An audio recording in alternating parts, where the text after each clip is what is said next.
அனைவருக்கும் வணக்கம். மதுரையின் சிறப்புக்குரிய தியாகராசர் மேலாண்மை கல்வி குழுமத்தின் அங்கமான மாணிக்கம் ராமசாமி கலை அறிவியல் கல்லூரியின் காட்சி ஊடகத்துறையின் சார்பாக எதிரும் புதிரும் என்ற தலைப்பின் கீழ் இந்த ஆண்டிற்கான பட்டிமன்ற நிகழ்வு இனிதே நடைபெற உள்ளது. தமிழ் மொழிக்கே உரிய சிந்தனை வெளிப்பாட்டு வடிவங்களில் ஒன்று தான் பட்டிமன்றம். இந்த பட்டிமன்றம் நிறைய கருத்துக்களையும் முரணான கருத்துக்களையும் சொல்வதில் நம்ம தமிழ் மொழிக்கு இன்று வரைக்கும் தொடர்ந்து ஒரு பாரம்பரியமும் ஒரு சிந்தனையும் தூண்டிவிடக்கூடியதாக உள்ளது. இன்றைக்கி நம்ம எடுத்துக்கொண்ட தலைப்பு பார்த்திங்கன்னா, நகைச்சுவையில் சிறந்தது பழைய நகைச்சுவையா புதிய நகைச்சுவையா என்ற தலைப்பின் கீழே அமையவிருக்கிறது. பொதுவாக நகைச்சுவை பற்றி பேசணும் அப்படின்னா, நகைச்சுவையானது மனித மனங்களுக்கு ஒரு உற்சாகத்தையும் ஒரு புத்துணர்ச்சியும் தரக்கூடியதாக இருக்கும். இந்த நகைச்சுவை குறித்து பல அறிஞர்கள் தங்களுடைய கருத்துக்களை வெளியிட்டிருக்கிறாங்க. அதை சிலது மட்டும் நாம் இப்போ பார்க்கலாம். பொதுவாக நம்ம தமிழ் மொழியிலேயே ஒரு பழமொழி இருக்குது, வாயின்றி சிரித்தால் நோயின்றி போகும் அப்படின்னு சொல்லக்கூடியது. அதே போல் உலகின் மிகச்சிறந்த மருந்து மனம் விட்டு சிரிப்பது தான் அப்படின்னு சொல்லி ஆர்தர் ஸ்டோன் என்பவர் சொல்கிறாரு. இந்த உலகத்திலேயே மாபெரும் ஆகச்சிறந்த நகைச்சுவையாளி யார் அப்படின்னா சார்லி சாப்ளின். நம்ம கேள்விப்பட்டிருப்போம். ஐரோப்பாவில் பிறந்து அமெரிக்காவில் வாழ்ந்த ஒரு மாபெரும் கலைஞர், நடிகர், திரைப்பட இயக்குனர், கேலி சித்திரத்தை முதலாக உலகுக்கு பத்திரிகைகளை அறிமுகப்படுத்தியவர். அவர் இந்த நகைச்சுவை குறித்து சில கருத்தாக்கங்களை முன்வைக்கிறார். நீங்கள் சிரிக்காத ஒரு நாள் வீணாக்கிய நாள், புன்னகைத்து பாருங்கள், வாழ்க்கை அர்த்தமுள்ளதாகும். இந்த மாதிரி பல்வேறு கலைஞர்கள், அறிஞர்கள், நகைச்சுவை கலைஞர்கள் இந்த நகைச்சுவை குறித்து நிறைய விஷயங்கள் பேசியிருப்பாங்க. அதே போல் நம்மளும் தொடர்ந்து எப்பெல்லாம் நம்மளுக்கு மனம் சோர்வடையுதோ, எப்பெல்லாம் நம்மளுடைய மன சிதைவுக்கு உள்ளாகிறோமோ அல்லது பல்வேறு விதமான குழப்பங்கள் உள்ளாகிறோமோ அப்போல்லாம் நம்ம நகைச்சுவை காட்சிகள் விரும்புவோம். இது குழந்தைகள் முதல் வயது வித்தியாசம் பார்க்காம அனைவரும் பார்த்து ரசிக்கக்கூடிய தன்மையில் தான் நகைச்சுவை இருக்குது. நகைச்சுவைங்கிறது ஒரு கலை. எப்படி ஒரு இலக்கியம் படிக்கிறோமோ, எப்படி ஒரு மற்ற திரைப்படமோ, அதே போல் நகைச்சுவையும் ஒரு கலையாக தான் பார்க்குறோம். அப்போ இன்றைய பட்டிமன்றமும் அதை ஒட்டி அமைஞ்சிருக்கு. இந்த பட்டிமன்றத்தில் 2 குழுக்களாக அணியில் இருக்காங்க. இந்த அணியில் பேசக்கூடிய சிந்தனையை தூண்டக்கூடிய தங்களுடைய உரை வீச்சால் பார்வையாளர்களை கவர் வைக்கின்ற பேச்சாளர்கள் இங்கே நம்ம இடையிலே இருந்திருக்கிறாங்க. அதில் பழைய நகைச்சுவை என்ற தரப்பில் ஒரு 3 நபர்கள் பேசுறதுக்கு வர்றாங்க. அந்த வகையில் ரஜினிராஜ் அவர்கள், ஜனனி அவர்கள், சண்முகப்பிரியா அவர்கள், இந்த 3 பேரும் பழைய நகைச்சுவை தான் என்றென்றைக்கும் பேசக்கூடியதாக இருக்குது, சிந்திக்கக்கூடியதாக இருக்குது, நிறைய கருத்தாக்கங்களை எடுத்துக்கொள்வதோடு நம்மளுடைய மன மகிழ்ச்சி அடைவதற்கு காரணமாக இருக்குது என்பதாக அவங்க தரப்பு நியாயங்களையும் நகைச்சுவையோடைய பகிர்ந்துக்க போகிறாங்க. அடுத்தபடியாக அதெல்லாம் கிடையாது, புதிய நகைச்சுவை தான், அதாவது இப்போ ட்ரெண்டில் இருக்க நகைச்சுவை தான் பலவிதமான விஷயங்களை பேசக்கூடியதாக இருக்குது என்பதை கருத்தை முன்வைக்கும் விதமாக நிதர்சன் அவர்கள், ரதிமாலா அவர்கள், ஆனந்தி அவர்கள் பேச வர்றாங்க. இப்போ உங்களோட நானும் இந்த நிகழ்வில் இவங்களோட பேச்சு சாமர்த்தியம், அவங்களோட உரை வீச்சு, அவங்களோட நகைச்சுவை பாணி எப்படிலாம் இருக்குது என்பதை நான் பார்க்குறதுல ரொம்ப ஆர்வமாக இருக்கேன். இப்போ நம்ம நிகழ்வுக்கு போகலாம். இப்போ முதலாவதாக நகைச்சுவையில் சிறந்தது பழைய நகைச்சுவையே என்ற தலைப்பில் பேசுகிறதுக்காக ரஜினிராஜ் அவர்களை அன்புடன் வரவேற்கிறேன். இங்கே வருகை தந்திருக்கும் எனது அணிக்கும் எதிர் அணிக்கும், அது மட்டுமல்லாமல் தீர்ப்பு சொல்ல வந்த கண்ணனின் மறு உருவமாக எங்களது அண்ணன், பேச்சிலே மன்னன், சிரிப்பில் சிங்கம், செம்பு கலக்காத தங்கம், இப்படியெல்லாம் சொல்லலாம், அவர்களுக்கும் என்னோட முதல் வணக்கத்தை சொல்லிக்கொண்டு இப்பவே கண்ணை கட்டுது. இங்கே பார்வையாளர்களுக்கும் என்னோட அன்பான வணக்கத்தை சொல்லி இந்த பட்டிமன்றத்தை ஆரம்பிக்கிறேன். ஐயா, குரு பார்த்தால் கோடி நன்மை, ஓல்டு காமெடி பக்கம் தீர்ப்பு சொன்னால் உங்களுக்கு நன்மை. பயமா இருக்கையா? பொன் கிடைத்தாலும் புதன் கிடைக்காது, எத்தனை நியூ ஜோக்கு வந்தாலும் எங்கள் ஓல்டு ஜோக்கை அடித்துக்க முடியாது ஐயா. ஓ அப்படியா? ஆமையா. ஏன்னா இப்ப உள்ள நியூ ஜோக் எல்லாம் எப்படி தெரியுமையா இருக்கு, ஏப்ரல் ஃபூல் அப்படிதான் ஐயா, ஒரே வார்த்தையில சொன்னா அப்படிதான், ஒண்ணுமே இல்லையா நியூ ஜோக்ல. ஏன்னா எங்க பழைய காமெடியில பகுத்தறிவும் பக்குவம் கலந்த காமெடி தான் இருந்துச்சு. ஆனா இப்ப உள்ள காமெடியில 10 பைசாக்கு பிரயோஜனம் இல்லாத காமெடியா இருக்கு ஐயா. ஏன்னா ஓல்ட் இஸ் கோல்டு சும்மா சொன்னாங்க, அந்த மாதிரி ஓல்டு காமெடிஸ் கோல்டு காமெடின்னு சொல்றேன் ஐயா. நல்லது நல்லது. அப்போ உள்ள காமெடி எல்லாம் நடிப்பு திறனாலையும் நகைச்சுவை தன்மையினாலும் ஒவ்வொருத்தவங்களோட உழைப்புனாலும் அந்த காமெடி ஐயா. ஆனா இப்ப பண்ற காமெடி அப்படியா இருக்கு? ஒவ்வொருத்தவரும் கேலி செஞ்சுக்கிறதும், கிண்டல் பண்ணிக்கிறதும், கலாய்க்கிறதும், கெட்ட வார்த்தை முத கொண்டு பேசி காமெடி பண்றாங்க ஐயா. இதுக்கு பேர் காமெடி ஐயா? அதுதான் தம்பி இப்ப ட்ரெண்டு. ஐயா என்னதான் ட்ரெண்ட் மாறினாலும் ஹிஸ்டரி ஆஃப் காமெடி எங்க கிட்டதான் ஐயா இருக்கு. Oh my God. ஐயா அரசியல் பேசுறதும் கம்யூனிசம் பேசுறதும் ஆன்மீகத்தை பத்தி பேச முடியாது. ஏன்னா அன்னைக்கு அப்படி பேசுனா சிலையா செஞ்சு ஓரமா உட்கார வச்சிருவாங்க. ஆனா அப்பயுமே ஒரு கருத்தை சொல்லணும்னா ஒரு காமெடி மூலியமா சொல்லியிருக்காரு ஐயா எங்க மணிவண்ணன். எப்படின்னா, என்னடா இது ஐயா அது பிள்ளையாரு, அது என்னடா ரோட்ல பார்த்து அது சாணி, ஏண்டா ரோட்ல கிடந்தா சாணி, புடிச்சு பூ வச்சா பிள்ளையாரா, என்னடா உங்க கொடுமையா இருக்கு. அந்த மாதிரி மேல பார்த்து என்னடா அது அன்னைக்கு அப்படிதான் ஒருத்தவன் கழுவி பறக்குது, கிருஷ்ணா கிருஷ்ணா பூ போடு, கிருஷ்ணா கிருஷ்ணா பூ போடுங்கிறான். பூ எங்கயா போடும்? அது பூ போடுமாயா? அது அப்ப என்ன போடும்? அந்த மாதிரி ஒரு நகைச்சுவைய திறனை அதுலயே சொல்லியிருக்காங்க ஐயா. அது மட்டும் இல்லாம இப்ப உள்ள காமெடி எல்லாம் காமெடியா இருக்கு. அன்னைக்கெல்லாம் ஹீரோவே காமெடி பண்ணாங்க ஐயா. ஆனா இன்னைக்கு உள்ள காமெடி எல்லாம் நடிக்க முடியாம ஹீரோவா நடிச்சிட்டு இருக்காங்க. அன்னைக்கு எங்க பாண்டியராஜும் பாரதி ராஜும் எல்லா காமெடி பண்ணாங்க ஐயா. அந்த மாதிரி ரஜினிகாந்தும் ஜனகராஜும் நடிச்ச அண்ணாமலையில ஒரு காமெடி பண்ணிருப்பாங்க. ஒரே வார்த்தையில வச்சு ஒரு வார்த்தையில வச்சு காமெடி பண்ணாங்க ஐயா. என்ன அண்ணாமலை இன்னும் எப்படி வர? ஆமா மணிக்கம், இது மாதிரி வந்து கேர்ள்ஸ் ஹவுஸ்ல பால் ஊத்த போனேன்னா அங்க பாம்பு ஊத்திருச்சு. அங்க பாம்பு பூத்துற ஒரு லேடிஸ் ஹவுஸ்ல பூத்துருச்சு, எடி புரிய சொன்னாங்க. அங்க குளிச்சுட்டு இருக்க போட பாத்ரூம்ல போயிடுச்சு. அப்புறம் என்னாச்சு? புதுசா பாத்துட்டேன். மாணிக்கம் உனக்கு எங்கேயோ மச்சம் இருக்கு மாணிக்கம். பாத்தீங்களா ஐயா, ஒரு ஆணு வச்ச ஒரு வார்த்தையிலே ஒட்டுமொத்த காமெடியை அடக்கியிருக்காங்க ஐயா. நீங்களே இதே பார்த்திருப்பீங்க ஐயா. அது நியூ ஜோக்குக்கு ஓல்டு ஜோக்குக்கு ஒரே ஒரு வித்தியாசம். பழைய ஜோக் எப்படி தெரியுமா ஐயா? வைன் மாதிரி பழசு ஆக தான் மவுசு கூடும். நியூ ஜோக் எப்படி தெரியுமா ஐயா? கூலிங் இல்லாத கூல் ட்ரிங்க்ஸ் மாதிரி ஒண்ணுமே இல்ல, உதவாது ஐயா. அப்ப நிறைய அனுபவம் இருக்கு உங்களுக்கு. அதே மாதிரி இந்த மனோரமா இருக்காங்களா ஐயா, ஆட்சி மனோரமா, காமெடியிலே அழகா திட்டிருப்பாங்க ஐயா. சம்சாரம் ஒரு மின்சார படத்துல அழகா திட்டிருப்பாங்க. கம்னா கம் கம்னாட்டி கோ அப்படின்னா அழகா சொல்லியிருப்பாங்க. ஓ கம் இல்லாட்டி கோ அப்படிங்கிற ஒரே வார்த்தையில எப்படி அழகா தத்துவமா சிரிப்பையும் சொல்லி கொடுத்து திட்டவும் செஞ்சிருக்காங்க ஐயா. திட்டுறதுலயே அழகு இருக்குன்றீங்க. ஆமா. அப்ப அழகா திட்டா நீங்க ஏத்துக்குவீங்க. அதே மாதிரி ஒரே ஒரு வாழைப்பழத்தை வச்சு வேர்ல்டு வைட் ட்ரெண்ட் ஆக்குன இங்க செந்தில் கவுண்டமணி சும்மாவா ஐயா? உங்ககிட்ட எவ்வளவு கொடுத்தேன்? ₹1 கொடுத்தீங்க. ₹1 எத்தனை பழம்? 2 பழம். ஒண்ணு இங்க இருக்கு, இன்னொன்னு எங்கன்னு சொல்லி கேலியும் வச்சு கிண்டலும் பண்ணி அந்த காமெடியை வேர்ல்டு வைடா ட்ரெண்ட் ஆக்குனது எங்க காலத்து காமெடி தான் ஐயா. அது மட்டும் இல்லாம அந்த உள்ள காமெடி வச்சுதான் இந்த காலத்து இளைஞர் மீம்ஸ் கிரியேட்டர் ஆகிட்டு இருக்காங்க ஐயா.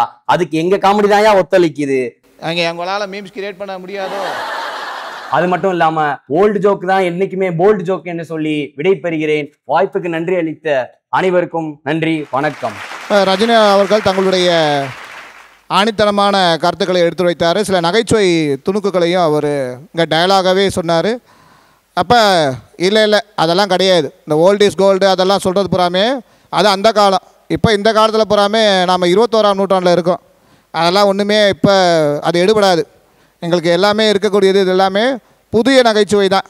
அதான் அடிச்சுக்க முடியாது என்பதை சொல்லும் விதமாக இந்த புதிய நகைச்சுவை அணியிலிருந்து பேச வருபவர் நிதர்சன் அவர்கள். வாங்க. இந்த பட்டிமன்ற நிகழ்ச்சிக்கு வந்திருக்கக்கூடிய அனைத்து தமிழ் உள்ளங்களுக்கும் வணக்கம்.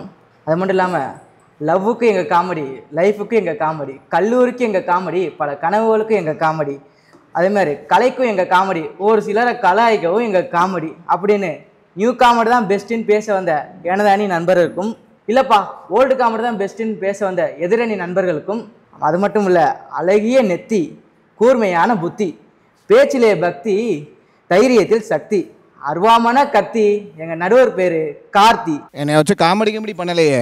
இல்லை நடுவர்கள் அவர்களையும் வரவேற்று நம்ம பட்டிமன்றத்துக்குள்ளே போவோம். இந்த வடிவேல் காமெடி சொன்ன மாதிரி நான் அடித்த மணி கடவுளுக்கு கேட்டுச்சோ இல்லையோ கவர்மெண்ட்டுக்கு கேட்டுச்சு.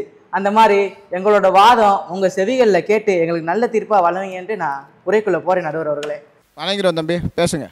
நம்ம ரஜினி சொன்னார் என்னமோ அந்த காலத்தில் ஹீரோவே காமெடி பண்ணாங்களாம், இந்த காலத்து காமெடியெல்லாம் சிரிப்பு வராமல் நடிக்க வராமல் ஹீரோ ஆகிட்டாங்களாம். அது அப்படி இல்லை நடுவர் அவர்களே. என்னன்னா சொல்கிறேன் கேட்டுக்கோங்க. சொல்லுங்கய்யா. அந்த காலத்தில் படத்தில் காமெடி இருந்தால் போதும், ஆனால் இந்த காலத்தில் காமெடி தான் படமாவே வேணும். ஏன்னா மக்கள் ஃபுல்லாக டெப்ரெஷனில் இருக்கேன். அது என்ன மாதிரி டெப்ரெஷனா டிப்ரெஷன் அதுவே சொல்ல தெரியாமல் இருக்கேன் பாருங்க. இப்போ நான் எவ்வளோ டிப்ரெஷனில் இருப்பேன் பாருங்க. அப்போ நீங்கள் ட்ரெண்டில் இல்லைன்னு அர்த்தம். அது இல்லைங்கய்யா. அவ்வளோ கஷ்டத்தில் இருக்கவங்களுக்கு 2 மணி நேரம் படம் சிரிச்சாதே அவனுக்கு மனசு திருப்தி ஆகும் நடுவர் அவர்களே. அப்புறம் அந்த காலத்து வில்லனா நடிச்ச ஆனந்த்ராஜ் பொன்னம்பலத்தை கூட இந்த காலத்துல காமெடியை காட்டி அவளுக்கு இன்னொரு முகம் இருக்குன்னு சொன்னது எங்க காமெடி தான் நடுவர் அவர்களே. பணம் வாங்கி தான் பண்றாங்க தெரியுமில்ல நடுவர் அவர்களே. அப்போ நீங்க வேணா கேளுங்க, நம்ம வடிவேல் கூட ஒரு காமெடியில சொல்லியிருப்பாரு. என்னமா சொல்லியிருப்பாரு, ஒருத்தவன் வட்டிக்கு விட்டு காசு வாங்கிட்டு இருப்பான் வடிவேல்கிட்ட, வடிவேல் கொடுக்க மாட்டாரு. அப்போ சொல்லுவாரு, நான் அடிக்கும் போது நீங்க கம்முன்னு இருப்பீங்கன்னு. அதே மாதிரி அவன் செத்து சுடுகாட்டுல படுக்கும்போது வடிவேலு ஒரு காமெடியை உலக தத்துவத்தை ஒரே காமெடியில் சொல்லியிருப்பார். பாடுறேன் கேட்டுங்க. பட்டணத்தில் பாதியவன் வாங்கி முடிப்பான், அந்த பட்டஞ்சத்தில் கண்டது போல் வேலி எடுப்பான். அவன் 8 அடுக்கு மாடி கட்டி கட்டடத்தை கட்டிவிட்டு 8 அடிக்குள் வந்து படுப்பான். மண்ணை தோண்டியவன் வேலி எடுப்பான். போ. நீங்க நிறைய பேர் அடி வாங்கிருக்கீங்களா, அடிச்சிருக்கீங்களா? அது இருக்கிற நடுவர்களே. அந்த மாதிரி ஒரு உலக காமெடியை ஒரே லைன்ல சொல்லியிருப்பாரு எங்க வடிவேல் அவர்கள். நம்ம ரஜினி கூட சொன்னாரு, அந்த காலத்துல ஜனராஜும் ரஜினியும் ஆங்கிற வேர்டை வச்சு காமெடி பண்ணுவாங்களாம். எங்க காலத்துல என் தலைவன் வடிவேல் பண்ண மாட்டாரா? ஆதவன் படத்துல கொல்கத்தால அவுரா பிரிட்ஜ் மேல உட்காந்து சூர்யா சொல்றதுக்கு கவுண்டர் சொல்லுவார் பாருங்க. சரி அப்புறம் நடுவர்களே. அப்போ ஒரு ஜனகராஜ் ரஜினிகாந்த், இப்போ ஒரு சூர்யா வடிவேலு. அப்ப அந்த நீங்க கொல்கட்டா பானி தூர் சாப்பிட்டுருக்கீங்களா? அது எக்ஸ்பீரியன்ஸ் இருக்கு நடுவர்களே. அது வேணாம். நல்லது. சரி அதை விடுங்க. முட்டாள்தனமான காமெடியை கூட அறிவுபூர்வமா வெளிப்படுத்துறது இந்த காலத்து காமெடி தான். சொல்றேன் கேளுங்க. தம்பிராமையாவும் சூரியும் ஒரு காமெடியில் நடிச்சிருப்பாங்க. அப்ப தம்பிராமையா சொல்லுவாரு, உப்பு எடுத்து போடுறான்னு. இவன் ஃபுல்லா உப்பு எடுத்து போடாரு. அப்புறம் தம்பிராமையா எங்கடா இங்க இந்த 5 கிலோ உப்பை காணம் கேட்கும்போது அவன் சொல்லுவான், நீங்க போட்ட காய்கறி இருக்கா? இருக்கு. நீங்க போட்ட பருப்பு இருக்கா? இருக்கு. நீங்க ஊத்தின தண்ணி இருக்கா? இருக்கு. நீங்க ஊத்தின உப்பை மட்டும் காணும் முதலாளி, எவனோ செய்வனை வச்சு விட்டான்னு சொல்றேன். ரொம்ப அறிவாளி அவர். அந்த மாதிரி முட்டாள்தனமான காமெடியை கூட சூப்பரா சொல்றது இந்த காலம் தான். நடுவர் அவர்களே, இது உங்களுக்கான பாயிண்ட் எடுத்து சொல்ல வருது. உங்களோட 56வது வயசு வரைக்கும் நீங்க வெக்கப்பட்டு, வேதனைப்பட்டு, துக்கப்பட்டு, துயரப்பட்டு, கஷ்டப்பட்டு ஒரு நாயை விட கேவலமா இருப்பேன்னு சொல்லி நம்ம தம்பிராமையா சொல்லுவாரு. நான் சந்தோஷமா இருக்க உனக்கு பிடிக்கல? வெளியில காட்டுனது வேறையா, உள்ள காட்டுனது வேறையா? சரி, அந்த மாதிரி வாழ்க்கையோட தத்துவத்தை சொல்றது இந்த காலத்து காமெடி தான் சொல்றேன். கடைசியா ஒன்ன மட்டும் சொல்லிட்டு போயிடுறியா, இந்த காதல்னு பேசுறாங்க. அந்த காலத்து காதல்லாம், அந்த காலத்து காமெடியெல்லாம் காதலை வளர்க்கத்தான் பேசினாங்க. ஆனா காதல்ல உள்ள ஆபத்தை சொல்றது இந்த காலத்து காமெடி தான். உங்களுக்கு அதிகமான காதல் தோல்வி ஏற்பட்டிருக்கு நினைக்கிறேன். இல்லையா? தம்பிராமையா சொல்லுவாரு கும்கி படத்துல, ஏண்டா காதல் பண்றீங்களே காதல், அந்த புள்ள சேல துணிமொழி வாங்கிட்டு இருந்தா நீங்க என்னடா பண்ணுவீங்க அப்படின்னு கேட்பாரு. அதுக்கு அவன் சொல்லுவேன், உண்மையா காதல் பண்ற பிள்ளை அப்படிலாம் கேட்காது, பாதியில ஓடுறதே பர்ஸை காலி பண்ணும். அன்னைக்கு சொன்னனால நான் இன்ன வரைக்கும் கட்சிப்பை தவிர வேற எதுவுமே வச்சிருக்கேன் இல்லையா பாக்கெட்ல. தம்பி பிளிப்கார்ட்ல எல்லாம் பொருள் வாங்கலாம் தெரியுமா? ஐயோ அதெல்லாம் நமக்கு வேணாம்யா. அப்ப இந்த காலத்து காமெடி மக்களை தெளிவுபடுத்துது, மக்களை நல்வழிக்கு கொண்டு போகுதுன்னு சொல்றேன். இறுதியா ஓல்டு காமெடிலாம் ஆடம்பரம், ஆனா நியூ காமெடி அத்தியாவசியம். சிந்திக்க வைக்க ஓல்டு காமெடி இருக்கு. சிந்திச்சவங்கன்னா அப்துல் கலாம் இல்ல 4 அம்பேத்கரா ஊர்ல உருவானாங்க, அவங்களே வேலையெல்லாம் வெட்டியா திடுறாங்க. நான் என்ன சொல்ல வரேன்னா, new comedy is a best, old comedy is a ஒஸ்ட்டுன்னு சொல்லி எங்களுக்கு சாதகமாக தீர்ப்பு தர மாதிரி கேட்டு வாய்ப்பளித்த அனைவருக்கும் நன்றி கூறி விடைபெறுகிறேன். நன்றி, வணக்கம். அருமையா. அப்போ இவர் தன்னுடைய வாதங்களை முன்வைத்தார். அதாவது புதிய நகைச்சுவை தான் நம்ம வாழ வைக்குது, அதை பிறரையும் வாழ வைக்கிறதா அவர் தன்னுடைய கருத்துக்களை எடுத்து வைத்தார். அடுத்தபடியாக அதெல்லாம் கிடையாது, பழைய நகைச்சுவை தான். அது நிறைய விஷயங்களை சொல்லக்கூடியது, பகுத்தறிவான விஷயங்களை, சிந்தனையை தூண்டிவிடக்கூடியதாக இருக்குது என்பதை சொல்லும் விதமாக பழைய நகைச்சுவையே சிறந்தது என்பதை பேசும் விதமாக ஜனனி அவர்கள் வருமாறு அன்புடன் அழைக்கின்றேன். எங்கள் பக்கமே தீர்ப்பை வழங்க வேண்டும் என்று பிடிவாதத்துடன் அமர்ந்திருக்கும் நடுவரையா அவர்களுக்கு என் முதற்கண் வணக்கத்தை தெரிவித்துக் கொள்கிறேன். போட்டாயா ஒரு போடு. இங்கு எங்கள் தலைப்பை ஆதரித்து அமர்ந்திருக்கும் எங்கள் அணியினருக்கும், எங்கள் தலைப்பை தவறென்று அமர்ந்திருக்கும் எதிரணியினருக்கும் எங்கள் 2வது வணக்கத்தை தெரிவித்துக் கொள்கிறேன். ஐயா, கவுண்டமணியும் செந்திலும் நடிச்ச ஒரு காமெடிங்கய்யா. அதுல செந்தில் வந்து கவுண்டமணிட்ட சொல்லுவாரு, அண்ணே சுத்தி பாருங்க, இந்த இடத்த ஃபுல்லா 10 ஏக்கர் நிலம் எங்க தாத்தா எனக்கு கொடுத்தது அப்படின்வாரு. டேய் தம்பி, பொய் சொல்லலாம், ஏக்கர் கணக்குல பொய் சொல்லக்கூடாது அப்படின்னு செந்தில் ஐயா கவுண்டமணிட்ட சொல்லுவாரு. எங்க தாத்தா எனக்கு எதுவுமே கொடுக்கலாமா? ஐயா, இவ்வாறு பொய் சொல்லக்கூடாது என்பதே கருத்துடன் கூடிய நகைச்சுவையை அந்த காலத்துக்கு நகைச்சுவையை அமைஞ்சிருக்கீங்கய்யா. அடுத்து பாத்தீங்கன்னா, இப்ப நீங்க ரோட்ல போய்கிட்டு இருக்கீங்க, அப்போ கார் பிரேக் டவுன் ஆயிடுச்சு திடீர்னு. நம்ம என்ன பண்ணுவோம், டென்ஷன் ஆகி பதறி ஐயோ பிரேக் டவுன் ஆயிடுச்சு அப்படின்னு கதறுவோம். கம்பெனிக்காரன் சும்மா விட மாட்டோம். ஆமாங்கய்யா. இப்ப பாத்தீங்கன்னா கரகாட்டக்காரன்ற ஒரு படத்துல பழைய ஈயம்பித்தலைக்கு பேர் சம்பளம், பழைய ஈயம்பித்தலைக்கு பேர் சம்பளம் அப்படின்னு வண்டி ஓட்டிட்டு வருவாரு. செந்தில் சொல்லுவார், அண்ணே பேர் சம்பளம் அண்ணே, டேய் அதுக்காக ஏன் வண்டியை விற்க சொல்றியா நீ?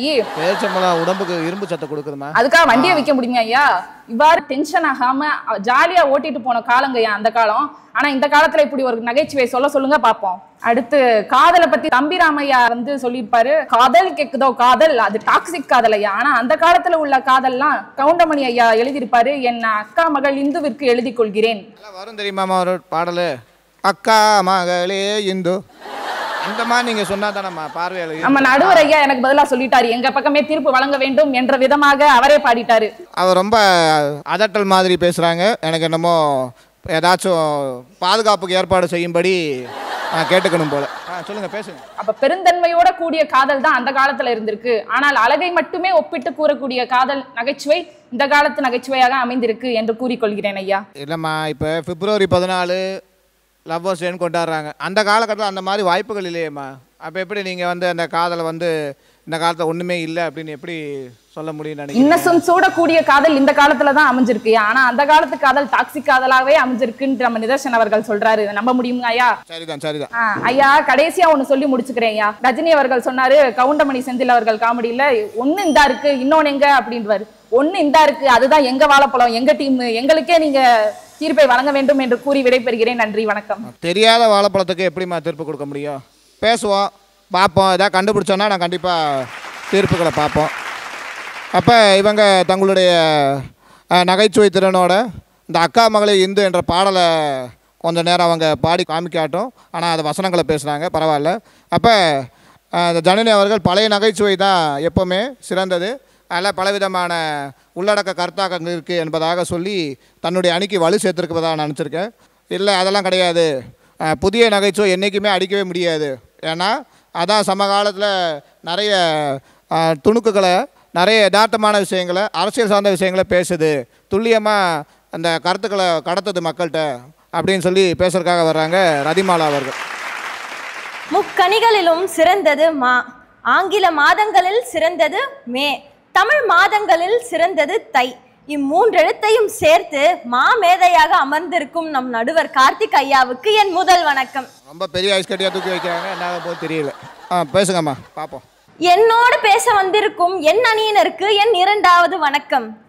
என் பேச்சை எதிர்த்து பேச வந்திருக்கும் எதிரணிக்கு என் மூன்றாவது வணக்கம். வணக்கம் கூட எண்ணிக்கிட்டே சொல்றீங்களேம்மா. நம்ம வாழ்க்கை எதை நோக்கி பயணமா போயிட்டு இருக்குன்னே தெரியாம இருக்காங்கயா. எனக்கும் தான் தெரியலம்மா, அதான் கண்டுபிடிக்கும் நம்ம எதிரணியினர். ஏன் தெரியுமா நான் இதை சொல்றேன்? எந்த ஜோக்கு வந்தாலும் நம்ம பழைய ஜோக்கு மாதிரி வராதுன்னு சொல்றாங்கய்யா. இதுக்கு நான் ஒரு உதாரணத்தை சொல்றேன். கணவன் வந்து வேலையை முடிச்சுட்டு பசி, பயங்கர பசி அவருக்கு. அவர் வந்து வீட்டுக்கு வராரு. அப்ப வந்து மனைவி வந்து சாப்பாடு போட்டுட்டு அவர்கிட்ட சொல்றாங்க சோகமா, எங்க வீட்டுல நாய் செத்து போச்சு, அதை எங்க அப்பாவால ஜீர்ணிச்சுக்கவே முடியலங்க அப்படின்னுட்டு. அதுக்கு உடனே நம்ம ஹீரோ சந்தானம் இருக்காருல்ல, அவர் என்ன தெரியுமா சொல்றாரு? செத்த நாயை உங்க அப்பா யாரு சாப்பிட சொன்னதுன்ட்டு. உங்களுக்கு திருமணம் ஆயிடுச்சாமா? இல்லையா. அப்ப திருமணம் அப்புறம் அந்த பிளான்லாம் திட்டம்லாம் வச்சிருப்பீங்க போலயே. பேசுங்க. ஒரு படத்துல வந்து அழகா வந்து சந்தானம் வந்து பேசியிருப்பாரு. ஐயா, கோபாலசுவாமி கடை எது ஐயா? ஓ, இது காமெடியோ? ஆமா ஐயா, இது காமெடி தான். அதுக்கு உடனே கடைக்காரர் வந்து பேசியிருப்பாரு, நான் தான் கோபாலசுவாமி, இதுதான் கோபாலசுவாமி கடை அப்படின்னுட்டு, உங்களுக்கு என்ன காய்கறி வேணும்னுட்டு. அதுக்கு உடனே நம்ம தலைவர் என்ன தெரியுமா ஐயா சொல்லுவாரு? எங்க அம்மா சொல்லியிருக்காங்க இந்த கடையில வந்து தண்ணி தெளிச்சு பழைய காய்கறி எல்லாம் விற்பாங்க, அதனால அவர் கடையில மட்டும் வாங்கிறாதுன்ட்டு. ஐயா, இந்த காமெடியில இருந்து நான் என்ன தெரியுமா சொல்ல வரேன்? நிறைய பேர் ஏமாத்துறாங்கன்னு தெரிஞ்சு அவரோட இன்னசென்ஸை கூட காமெடியா சொல்லியிருக்காருயா. இது மட்டும் இல்லாம மக்களை ஏமாத்துறது காமெடி. மக்களை ஏமாத்துறது இல்லையா, மக்களை ஏமாத்துறாங்கல்ல, இத மக்களுக்கு தெரிவிக்கிறது தான் வந்து புதிய நகைச்சுவை அப்படின்னு சொல்றாங்க. சிறப்புமா. ஏமாத்துறது இதெல்லாம் தாண்டி அட்வர்டைஸ்மெண்ட் விளம்பரத்துல கூட சொக்க தங்கம் ஜுவல்லரி, என்னை சொக்க வைக்கும் ஜுவல்லரி. தங்கம் விலை என்னன்னு தெரியுமாமா? இந்த மாதிரி விளம்பரனால தங்க விலை ஏறி போச்சுன்னு நினைக்கிறேன். அதுவும் காரணமாவும் இருக்கலாம்யா. ஆனா அது மட்டும் காரணம் நம்மளால சொல்ல முடியாதுல்ல. நான் இதுல என்ன சொல்ல வரேன்னா, புது காமெடியா தானே என் விளம்பரத்துல எல்லாம் யூஸ் பண்றாங்க, பழைய காமெடியா யூஸ் பண்றாங்க. அது சரிதாமா, அவங்களுக்கு வியாபாரமாமுல்ல, அதனால ட்ரெண்டா தான் இருப்பாங்க அவங்களும். நான் இவ்வளோ வந்து புது காமெடின்னு பேசுறேன், அதுக்காக பழைய காமெடியை மதிக்காம இருக்கேனான்னு கேட்டா கண்டிப்பா கிடையாது. நான் பழைய காமெடியை மதிக்கிறேன்யா. இப்போ சமத்துவம் பேசுறீங்க. பேசுங்க. பழைய காமெடியை மதிக்கிறேன். ஆனா இப்ப இருக்கிற ஜென்சி ட்ரெண்ட்ஸுக்கு பழைய காமெடி அந்த 1 ரூபா கொடுத்துட்டு ஒரு வாழைப்பழம் எங்க, இன்னொரு வாழைப்பழம் எங்க, இது எங்க, அது எங்கன்னு கேட்கறதுக்கு பதிலா நான் ஒரு சின்ன எக்ஸாம்பிள் மட்டும் சொல்றேன். டான் படத்துல சூரி வந்து அப்பாவோட இதை வந்து காட்டியிருப்பாருயா. தமிழை வந்து எவ்வளவு அழகா பேசியிருப்பாருன்னு நான் உங்கள்கிட்ட சொல்லி காட்டுறேன். இதற்காகவும் அம்சா அது கூடனே தம்பி பேசுவார், ஆப்பா திறமை பண்ணிட்டான் அப்படின்னு. அதுக்கு உடனே அவங்க அப்பா கேட்பார், ரெண்ட திறமை பண்ணிட்டான், நான் மெல்ல மெல்ல கப்பட்ட நிக்க வச்சா நீ இப்படி பண்ணிட்டான். அதுக்கு உடனே தலைவர் சொல்வார், ஆப்பா அப்படின்னு. நீங்க இப்ப என்ன மொழி பேசுனீங்க? யாருக்காச்சும் புரிஞ்சாங்க? அதாவதுயா தமிழையே எவ்வளோ மாறி வித்தியாசமா பேச முடியும்ன்றத நம்ம புதிய காமெடி தானயா சொல்லுது. மொழியே மாத்த முடியும் நகைச்சுவையால. ஆமாயா, எவ்வளவு அழகா மாத்திருக்காங்கன்னு பாருங்க. இந்த காமெடி கேட்டு சிரிக்காதவங்க யாருமே இருக்க முடியாதுயா. அதனால நம்மளோட புது காமெடி தான் சிறப்பு அப்படின்னு சொல்லி உங்க தீர்ப்பை எங்க பக்கமே வழங்குமாறு தாழ்மையுடன் கேட்டுக்கொள்கிறேன். நன்றி, வணக்கம். தொடர்ந்து புதிய நகைச்சுவை தான் சிறந்தது என்பதை அவங்க நிறைய விளம்பரங்கள் மூலமாகவும் புதிய நகைச்சுவை வந்து நிறைய விஷயங்களை உள்வாங்கியிருக்கு. அது பார்வையாளர் சென்றடையுது. அதே போல் அது வியாபார உத்தியாகவும் இந்த நகைச்சுவை புறம் பயன்படுது என்பதை சில எடுத்துக்காட்டுகள் ரொம்ப விளக்கமாகவும் சரியாகவும் சொன்ன மாதிரி இருந்துச்சு. இல்லை அதெல்லாம் கிடையாது. நம்ம பழைய நகைச்சுவை தான் எப்போவுமே வந்து தொடர்ந்து பயணிக்கக்கூடியது, என்றும் காலத்தோடு நிலைக்கக்கூடியது என்பதாக பேச வர்றாங்க சண்முகப்பிரியா அவர்கள். மதிப்பிற்குரிய நடுவரையா அவர்களுக்கும் இங்கு அமர்ந்திருக்கும் நீதிமன்றவாதிகளுக்கும்.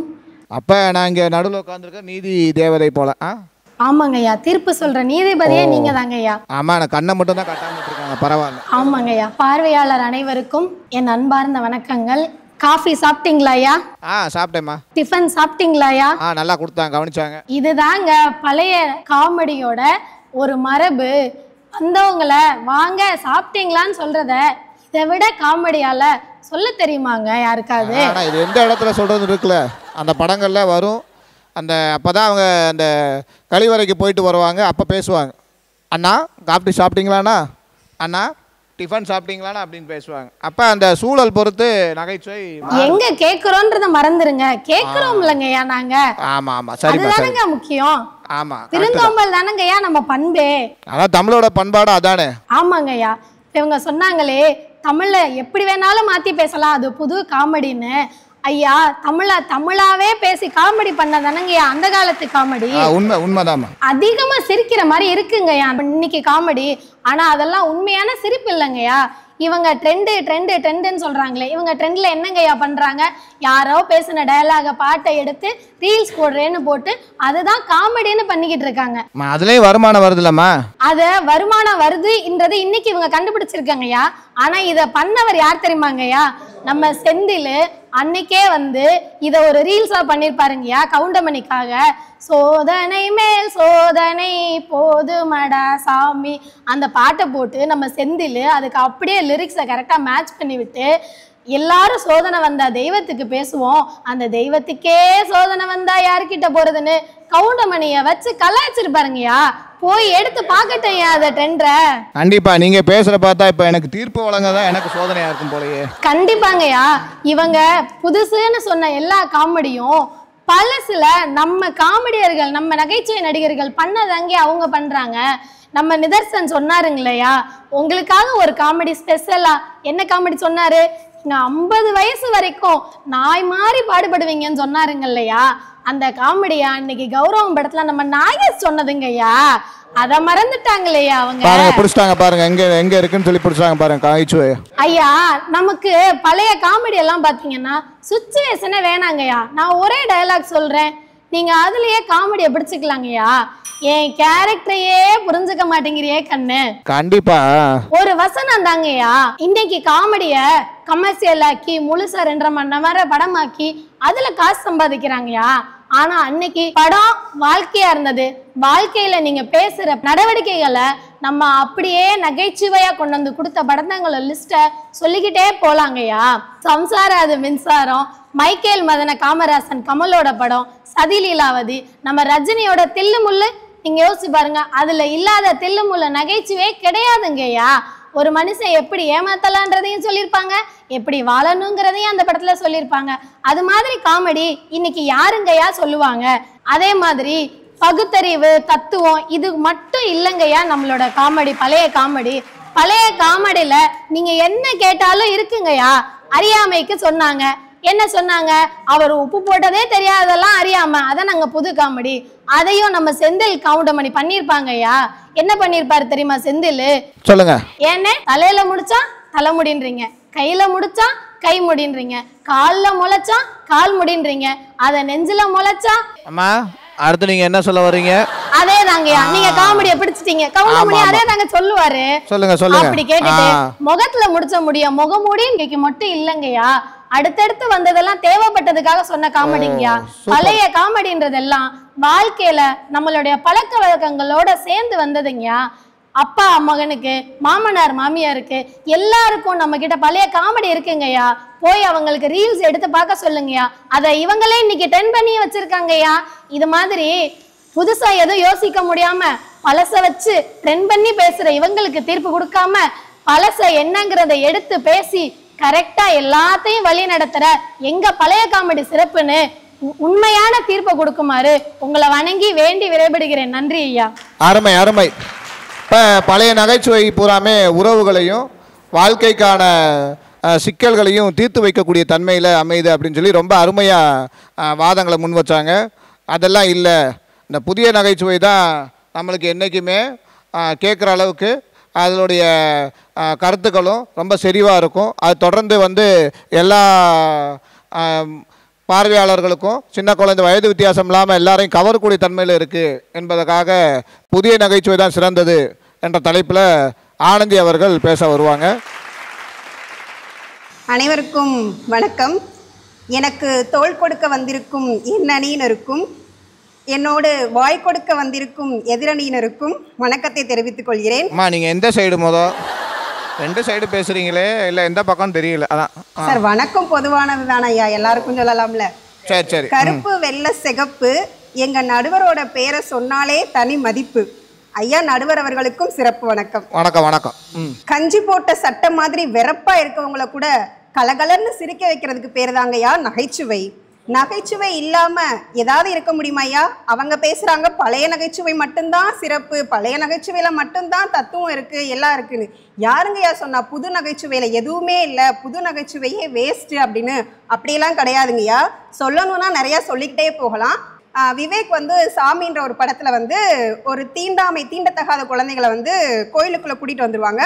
அப்ப இங்க இருக்கிறவங்க எல்லாம் சொல்றாங்க, அவ வேற ஜாதிடா, அவ வேற மதம்டா, அவளை கூட்டிட்டு வரக்கூடாது அப்படின்னு சொன்னோடனே இவர் அந்த இடத்துல ஒரு கருத்தை பதிவு பண்றாரு. இந்த ரோட்டை போட்டது அவா, உன் வீட்டை கட்டினது அவா, அரிசி கோதுமை ரவா இதெல்லாம் விளைய வைக்கிறது அவா, நீ வேளாம் இல்லைன்னா உங்களுக்குலாம் ஏதுடா பூவா அப்படின்னு சொல்லிட்டு ஒரு தீண்டாமை சம்பந்தமா ஒரு விஷயத்த பதிவு பண்ணியிருப்பாருங்கய்யா. அதே விவேக் அவர்கள் மதம் சார்ந்தமாகவும் ஒரு விஷயத்த பதிவு பண்ணியிருப்பாரு. ஒரு கோயில்ல யானை வாங்கியிருக்காங்க, அந்த யானையை வச்சு ஒரு 2 குரூப் சண்டை போட்டுட்டு இருக்குதுங்கய்யா. ஆமா, பொருள் வாங்கினாலே இப்போ பிரச்சனை தான். அதுவும் என்ன சண்டைன்னு கேளுங்க. அந்த கோவில்ல சிவன் சன்னதியும் இருக்கான், விஷ்ணு சன்னதியும் இருக்கான். அந்த யானைக்கு பட்டை போடுறதா நாம போடுறதான்றது ஒரு பிரச்சனைங்கய்யா. அப்ப அந்த இடத்துல இவர் சொல்றாரு, நீங்க சண்டை போடுற இந்த விஷயம் யானைக்கு தெரியுமா அப்படின்னு கேட்டோன்னே, யானைக்கு எப்படிடா தெரியும், அதுக்கு 5 அறிவு தானே, யானைக்கு மட்டும்தான் 5 அறிவா அப்படின்னு சொல்லிட்டு ஒரே ஒரு வார்த்தை தாங்கய்யா. அந்த இடத்துல அவர் பண்ற என்ன விஷயம்னா, அந்த 5 அறிவுல தான் நீங்களும் இருக்கீங்க அப்படின்றத அவரு யதார்த்தமா சொல்லிட்டு போயிருந்தாரு. இது மட்டும் இல்லாம வடிவேலு காமெடிகளை எடுத்துக்கிட்டீங்கன்னா சாதாரண இயல்பான ஒரு விஷயத்தை கூட நகைச்சுவையா சொல்ல முடியும் அப்படின்றத நம்ம வட்ட செயலாளர் வண்டுமுருகன் கேள்விப்பட்டிருப்பீங்க ஐயா. ஆமா, சதுர செயலாளர் சந்துமுருகன் கேள்விப்பட்டிருக்கேன். அதுல என்ன சொல்லியிருப்பாருன்னு பாத்தீங்கன்னா, டேய் என்னமும் செயலும் நல்லா இருந்தா கண்ணம் பண்ணு மாதிரி ஆகி அப்படி தேஜஸ் ஆயிரும்டா அப்படின்னு ஒரு காமெடிக்காக சொல்லியிருப்பாருங்க. ஆக்சுவலா அது என்னை பார்த்து நீங்க தெரிஞ்சுக்கலாம். ஆமாங்க ஐயா, நான் கூட இப்ப அதைத்தான் சொல்ல வந்தேன். உதாரணமா நம்ம நடுவர் அவர்களே உட்கார்ந்துருக்காருன்னு சொல்லிட்டு. நல்லதுமா. அகத்தின் அழகு முகத்துல தெரியும் அப்படின்ற ஒரு விஷயத்த இவர் யதார்த்தமா இயல்பா பதிவு பண்ணிட்டு போயிருப்பாருங்க. அப்புறம் யோகி பாபு ஒரு இடத்துல பாத்தீங்கன்னா, நம்ம நாட்டுல காமெடியா சொல்லும் போதே சொல்லுவார், நம்ம நாட்டுல ஆட்டோக்கு பின்னாடி வந்து பிரசவத்துக்கு இலவசம்னு எழுதி வச்சு நீங்க பாத்திருப்பீங்க. எங்கேயாவது ஒரு ஆஸ்பத்திரியில பிரசவத்துக்கு இலவசம்னு நீங்க எழுதி வச்சு பாத்திருக்கீங்களா? இல்ல, வாய்ப்பே இல்லை. இப்ப காலகட்டம் ஏன்னா டாக்டர் எல்லாரும் தலையில துண்டு போட்டு போயிருவாங்கன்னு அதை ஒரு காமெடியா சொல்லிட்டு போயிருக்காங்கய்யா. இதுதான் நம்மளுடைய நாட்டோடைய நிலைமைன்னு சொல்லிட்டு அதை வந்துட்டு ஒரு நகைச்சுவையா சொல்லிட்டு போக முடியும்னா அதெல்லாம் இந்த காலத்து நகைச்சுவையில தானங்கய்யா முடியும். கண்டிப்பாமா, கண்டிப்பா. சூரிய ஒரு இதுல சொல்லியிருப்பாரு, நீங்க தமிழை கொலை பண்றீங்க, இப்ப இருக்க காமெடியில எல்லாம் தமிழே இல்லை அப்படின்னு சொல்லியிருக்காரு. தமிழையும் வந்து மக்கள் வந்து நல்லா படிச்சுக்கணும், நல்லா வளர்க்கணுன்றதையே ஒரு காமெடியில சொல்லியிருப்பாருயா. ஆமா, அதனால தான் அவர் வியாபாரம் பண்ணிட்டார்ல, ஹோட்டல் வச்சுட்டார்ல. ஆமாங்கய்யா, அவர் தமிழன்றனாலதான் அவ்வளவு வளர்ச்சி. அதனால தான் அம்மன் வச்சிருக்காரு பேர் போல. ஆமா சார். ஒரு கும்பல் வந்து ஒரு அரசியல் தலைவரை பாக்குறதுக்காக வர்றாங்க. எதுக்கு வந்திருக்கீங்கன்னு சொல்லிட்டு இவர் கேட்டோடனே, நாங்க தமிழுக்கு சங்கம் வைக்க போறோம், தமிழை வளர்க்க போறோம் அப்படின்னு சொல்றாரு. அது 5ஆம் சங்கமா இருக்கும் போல. இல்லைங்கய்யா, நீங்க தமிழை வளர்க்கறதுக்கு முன்னாடி நீங்க வளருங்க, நான் ஒரு 4 வார்த்தை கேட்கிறேன், அதுக்கு தமிழ்ல என்னன்னு சொல்லிட்டு நீங்க சங்கம் வச்சுக்கோங்க அப்படின்னு சொல்லி சொல்றாருங்கய்யா. அதுக்கு அவர் கேட்ட முதல் வார்த்தை, சோப்புக்கு தமிழ்ல என்ன? சோப்புக்கு நுரை கட்டி. சங்கம் வைக்க வந்த குரூப்புக்கு அது தெரியலங்கய்யா. பக்கத்துல வந்துட்டு ஒரு செக்யூரிட்டி நிப்பாரு, நேபாளி. அவர் வந்து சொல்றாரு, வழலை கட்டி அப்படின்னு சொல்லிட்டு பதில் சொல்றாரு. பரவாயில்லையே, தமிழோட அருமை பிற மொழிக்காரன் தான் தெரிஞ்சிருக்கு. காஃபிக்கு என்ன தமிழ்ல அப்படின்னு கேட்டோன்னே அப்பயும் அவங்களுக்கு பதில் தெரியல. இந்த பக்கத்துல இருக்க அவர் சொல்றாரு, எனக்கு தெரியுமா. சொல்லுங்கய்யா. அதாவது வடிகட்டிய கொட்டை நீர் அப்படின்னு சொல்லி காப்பிக்கு சொல்லணும். கொட்டை வடிநீர் அப்படின்னு வந்து சொன்ன உடனே சூரி ஷாக்காய் இப்படி திரும்பி பார்த்துட்டு, குழம்பி என்றும் சொல்லலாம் அப்படின்னு சொல்லி இன்னொரு வார்த்தை சொன்னே அவர் மயங்கியே விழுந்துருவாருங்கய்யா.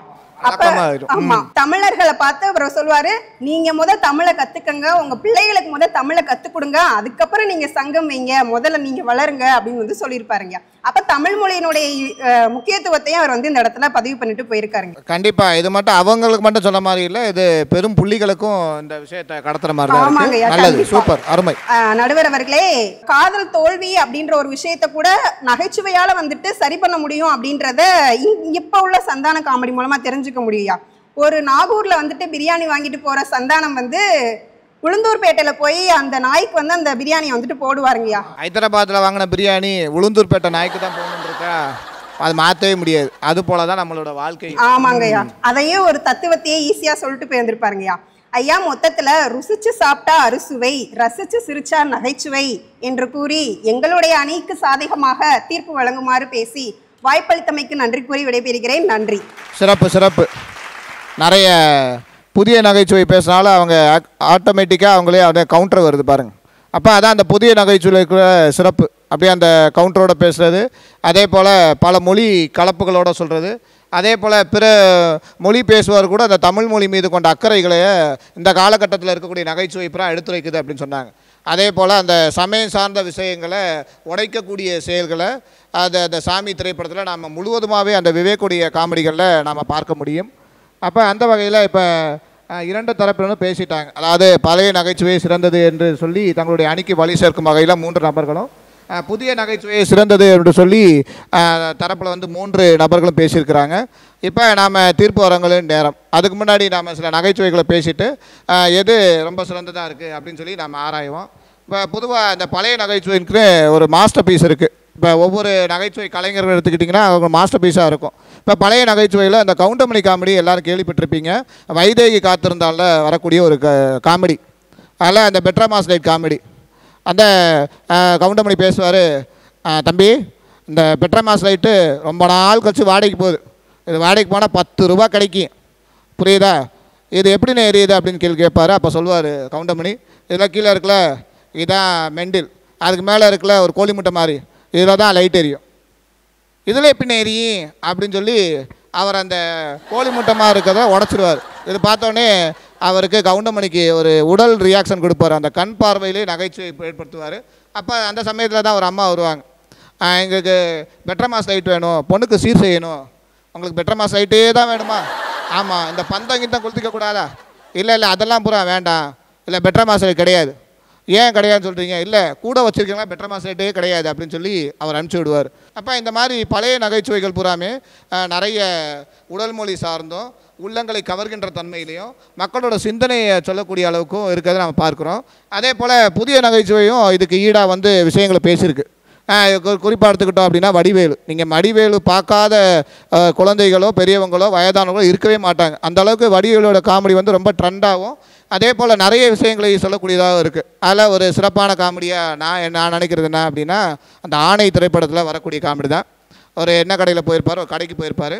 என்ன வேணும், என்ன தான் வேணும், என்ன வேணும், என்ன தானே வேணும், என்ன வேணும், என்ன தான் வேணும், ஏயா இப்படி காலங்காத்தால் வறுத்தெடுக்கிற, உனக்கு என்ன தான் வேணும், வறுத்தெடுக்க தான் என்ன வேணும், ஏய் நீ எந்த எண்ணெயை கேட்ட, நான் என்ன தான் கேட்டேன், அதாயா என்ன வேணும், என்ன வேணும்னு எந்த எண்ணெயா வேணும் அப்படின்னு, எனக்கு கடல் எண்ணெய் வேணும் அப்படின்னு சொல்லுவார்.